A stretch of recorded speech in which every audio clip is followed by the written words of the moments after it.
A criminal case that captured national attention and later became a movie. Roofman is based on a true story here in Charlotte, and in a WBTV True Crime Carolinas exclusive, the man at the center of it all, Jeffrey Manchester, opened up to me about his crime spree by phone from Central Prison in Raleigh. The address is WBTV. A recent study offers little hope. Police caught him with $9,000 in cash, allegedly stolen from 2 McDonald's restaurants. The reason I'm in prison right now is all my fault.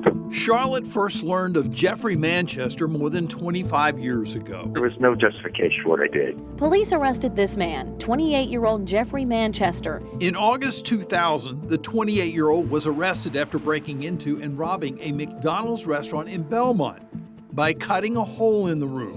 Carried a gun, and he was cordial. He held the employees at gunpoint and forced them into the store's freezer. Very polite person. He always makes sure that the employees, before he walks them into the refrigerator, that he has them put on their coats so that they'll stay warm. I could still see the people's faces when I was robbing them. It haunts me. Manchester had also broken into the McDonald's in Gastonia the night before. When I look back, that's one of the things I hated about myself, that it was just so easy. Manchester had 3 children. He was divorced and a sergeant in the Army Reserve in California, but was in North Carolina on a delivery assignment and wound up in the Charlotte area. When I robbed the McDonald's in Gastonia, part of it was that I wanted a better life for my kids. I thought that money would solve that issue.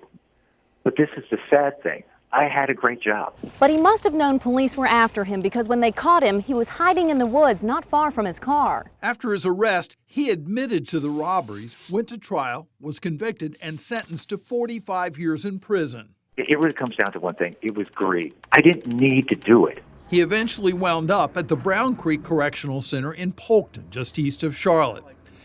It was June of 2004, though, when things really began to get interesting. I never actually said this publicly, but every single camp that I was at prior to Brown Creek, I was attempting to escape from.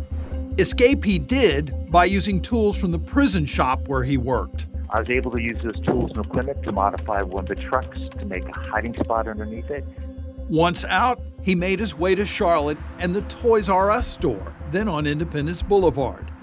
And he didn't go there to buy toys for his children. He went there to hide.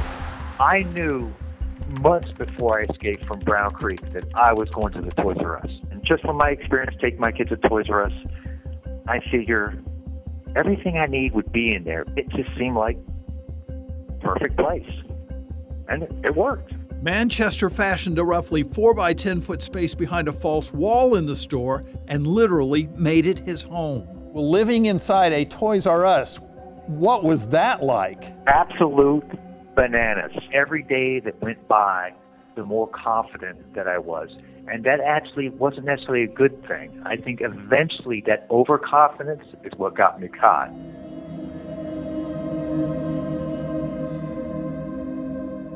Now, if you think living in the walls of the Toys R Us was crazy, just wait until you hear what happened when Manchester got a little cocky, ventured out of the store, and actually went to church. Plus, why he hates being known as Roofman. You're going to hear that part of the story tomorrow night on WBTV News at 11.